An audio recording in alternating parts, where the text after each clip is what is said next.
Hello and welcome to Crypto Chris YouTube channel.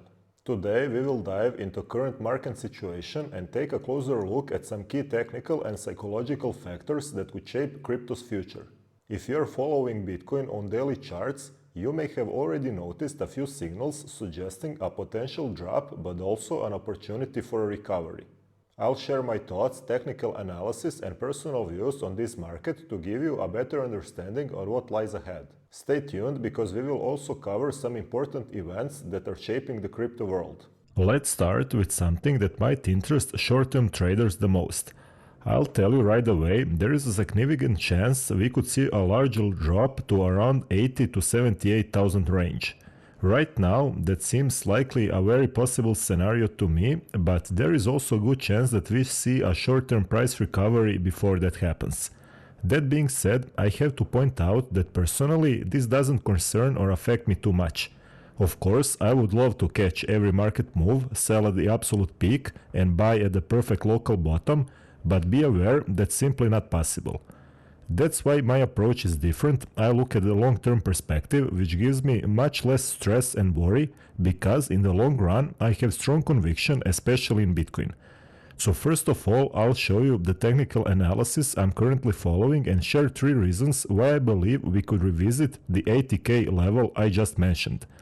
The first reason is that we had this trend line and we are currently trading below it. Typically, when trend lines break to the downside, there is a high probability of further decline. The second reason is that we also had another trend line, so you can see the first one is orange and the second one is blue. As you can see, we are below both. This means we are currently trading below 2 significant trend lines, which suggests that the market wants to move lower. The third reason from a technical analysis perspective is that on the daily chart, if you apply the RSI indicator, you'll notice it's in a downtrend. We are not yet below the 30 level. On the RSI, we are right at it, but usually we see local bottoms when the daily RSI drops below 30. Since this hasn't happened yet during this consolidation period, it's likely that we will go even lower. These are the technical indicators I'm currently considering, and I'm sharing them because I think some of you might find this information useful.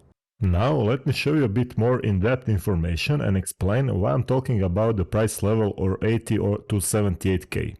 Also keep in mind that I'm recording this video a few hours before publishing, and in the last few hours the price has dropped quite a bit. So I don't know exactly where it will be when you're watching this. The biggest reason for the potential drop is that when we take a look at the Bitcoin future, specifically CME futures gaps, we can see a huge gap between $78,000 and $80,500, and this gap acts like a magnet for the price. Why is this a magnet and why are CME gaps important? There is no exact scientific explanation for why they are often getting filled, especially for the fact that big players trade based on these gaps. Their trading bots are programmed to place buy orders when these gaps are filled, or the opposite, sell when the gap is filled on the other side. For this reason, these gaps often attract the price, but not always. We still have a huge unfilled gap and $10,000, and many traders got trapped during the last bear market waiting for Bitcoin to hit that level just because of it. Personally, I don't believe Bitcoin will ever drop to 10k again, so it's not a rule that all gaps must be filled. The key idea is that Bitcoin's price tends to gravitate towards these gaps because large capital usually doesn't enter the market until they are closed. That's why I think 78 to 80k zone could be a great buying opportunity if we see a major dip, at least from a short-term perspective. Now I want to talk a bit about the psychological aspect of Bitcoin. We have this tweet from CZ where he says Bitcoin crashed from $101,000 to $85,000, save the tweet. That's basically what's been happening in the recent weeks. But what's really interesting about this tweet is that it was posted on December 17, 2020. At that time, Bitcoin was trading at around $23,000. This is an image I often like to show, and in times like this, it's good to be reminded of it. People think that holding Bitcoin on the way up looks like a smooth ride to wealth, but in reality, it's much harder and more painful. Many believe they would have become billionaires if they had bought Bitcoin at $1, but the truth is, they wouldn't have held it. Most would have sold early or been shaken out long before these prices. Anyone who says Bitcoin profits are just luck has absolutely no idea what they're talking about. Most likely, they're speaking from pure jealousy, hoping that governments tax and confiscate people's Bitcoin just because they don't have any themselves. Holding Bitcoin is hard. It's stressful when it's falling, but it's even more stressful when it's rising because you keep thinking, I should have bought more. The path of holding is never easy, and cognitive biases make it even harder for people to handle. Everyone loved Bitcoin at $100,000, but nobody likes it at 85,000 or now when we are even lower. It's really strange when you think about it, but that's just how people are. Here is a picture of someone who was upset for not buying Bitcoin at $108,000, but then when it dropped to 90k, he still didn't buy. And once Bitcoin reaches $1 million, he will regret not buying more at lower prices. Unfortunately, this is how market psychology works, not just for traders, but for anyone thinking about getting into this game. Over the years, I have to say that I have become increasingly numb to volatility and nothing surprises me in the market anymore. I can even say that it was more stressed a few months ago when Bitcoin was at $108,000 and it seemed like it would keep rising non-stop, all happening in a very short period. That was actually more painful for me than seeing it back at $88,000. Fortunately, nothing has changed with Bitcoin itself, only price volatility. The world is finally starting to realize how special and unique Bitcoin is. The Bitcoin network remains strong, hash rate is increasing, the number of nodes is growing, more and more people are coming into Bitcoin, and even corporations and governments are getting involved. And I'm really optimistic about Bitcoin's future when considering all these factors. The CEO of Binance, Richard Tang, has come out with a statement sharing his thoughts on the recent market turbulence. It's important to look at this as a tactical pullback, not a reversal. Crypto has been through situations like this before and has always come back stronger. Here is why we should remain optimistic. History has shown that crypto markets react to macroeconomic changes. Remember 2022 when Bitcoin fell below $20,000 due to the Fed's reversal interest rate hikes, only to recover once conditions stabilized. What we are witnessing now is another short-term tactical pullback, far from a structural reversal. Price movements often overshadow what's happening beneath the surface, but the fundamental drivers of crypto's growth remain firmly in place. Institutions are a major factor. Market cycles come and go, but the core indicators of crypto strength continue to grow. Also, here is a tweet from Altcoin Daily. What most people see, crypto crash, market chaos, fear, uncertainty, and doubt. What most people don't see, the SEC is closing investigations with Robinhood, Uniswap, Coinbase, and an important stablecoin bill is about to be passed. Additionally, Bitcoin accumulation strategies or upcoming crypto regulations are on the horizon. The US President, Vice President, Treasury Secretary, Commerce Secretary, SEC Chair, and CFTC Chair all are pro-Bitcoin and pro-crypto.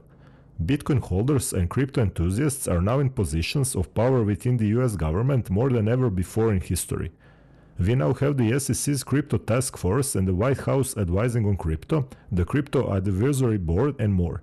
BlackRock is now recommending a 2% initial allocation in Bitcoin. Most people will miss out this opportunity. If you remove emotions and look at what's really happening beneath the surface, it's actually quite a lot. You can also check Bitcoin Treasury's page and see a list of all entities holding Bitcoin, all companies and all governments. And also, we are still very early. This post says that send it to people who think it's too late to buy Bitcoin. Currently, we're at about 3% global Bitcoin adoption, meaning Bitcoin in 2025 is like online banking in 1996, social media in 2005, or the internet in 1990. And unlike the internet, where you couldn't buy shares in TCP, IP, or HTTP, or any such protocol, with Bitcoin you can actually buy the base protocol asset, making it unique and still an enormous opportunity. Here is a tweet that says the following: Bitcoin's price corrections of 30% during a bull market are the rule, not the exception. Here's the chart showing all the different drops during various Bitcoin bull markets, and we have yet to see 30% drop for the all-time high this cycle. Maybe there will be more dips, maybe it's the bottom already, nobody really knows. And if anyone guarantees you something with 100% certainty, my advice is don't listen to them. If you're completely overwhelmed and can't sleep, it means you own too much Bitcoin relative to your understanding and conviction in it. There is an old Wall Street saying, sell to the slipping point. This means taking enough profits from Bitcoin or whatever asset to the point where you feel at peace and don't panic. This also applies to MicroStrategy, which many people are interested in because it's essentially a leveraged version of Bitcoin. MicroStrategy or Now Strategy will be fine, Bitcoin will be fine, but you won't be fine if you've been sleep deprived and stressed for weeks. So sell to the slipping point and focus on learning about Bitcoin instead of relying on other people's opinions. This is extremely important. You shouldn't be taking your investment ideas from me or anyone else, whether online or in real life. You really have to learn about Bitcoin yourself. You need to understand it and use all the different sources and informations about Bitcoin. Learn the terminology, study it until you truly grasp it, because otherwise you'll never survive the hodler's journey shown in the beginning of the video. There is no point in hodling if you don't have conviction. If your conviction depends on someone else, then you don't truly have your own conviction and it will be very difficult for you. Once you put in proof of work, meaning the effort to learn about Bitcoin, you can slowly start increasing your holdings again through a dollar cost averaging strategy. Also, there is one opportunity on Binance. If you have already using Binance or are considering signing up, there is a new opportunity to earn free Redstone tokens through Binance launchpool. Redstone is the latest project featured in Binance Hodler airdrop program, allowing users to farm Red simply by locking BNB, FDUSD or USDC for a limited time. Redstone is a multi-chain oracle that provides reliable data across both EVM and non-EVM blockchains. Oracles play a crucial role in DeFi, ensuring accurate prices feeds for smart contracts. Redstone has been one of the fastest growing Oracle providers, integrating with over 100 projects in the past year and pioneering price feeds for various DeFi assets. Starting February 26th, Binance users can lock their BNB, FDUSD, or USDC to farm Red tokens, and the farming period lasts for only 2 days. So afterwards, Binance will enable pre-market trading on February 28th, allowing early access to Red tokens before a full spot listing. Redstone is one of the fastest growing Oracle providers, competing with giants like Chainlink and Fight. Despite its rapid growth, it has not launched token yet, making this an exclusive chance to get in early before Red starts trading. This is maybe a big opportunity to farm Red now for free and trade it before it officially lists on Binance Spot Market. If you already have BNB on Binance, you can start farming Red once the launch pool opens. If you don't have a Binance account yet, you can sign up using the link in my video description and get a 10% discount on trading fees. And now we come to the question, is Bitcoin's bull market over? Honestly, I have no idea, and neither does anyone else. But one thing I'm certain of is that Bitcoin has no top in the long run because fiat currency has no bottom. Here is the US dollar melting like an ice cube. Why would you hold something like that? It makes no sense because other people can print money for free while you have to work for it. It's a completely unfair system, whereas Bitcoin is the fairest one possible. Also, it looks like CZ has posted a new tweet and will be able to look back on in a few years.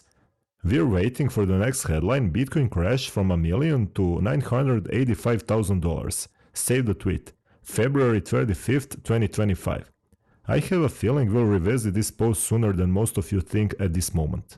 I hope you find these information useful and that these insights helped you better understand the current Bitcoin market situation. As you have seen, market is unpredictable, and while technical analysis can be helpful, we must always be prepared for surprises. That's all for this video. If you found it helpful, leave a like and subscribe to the channel and turn on notifications in order not to miss future videos. Thank you for watching, and I'll see you in the next video.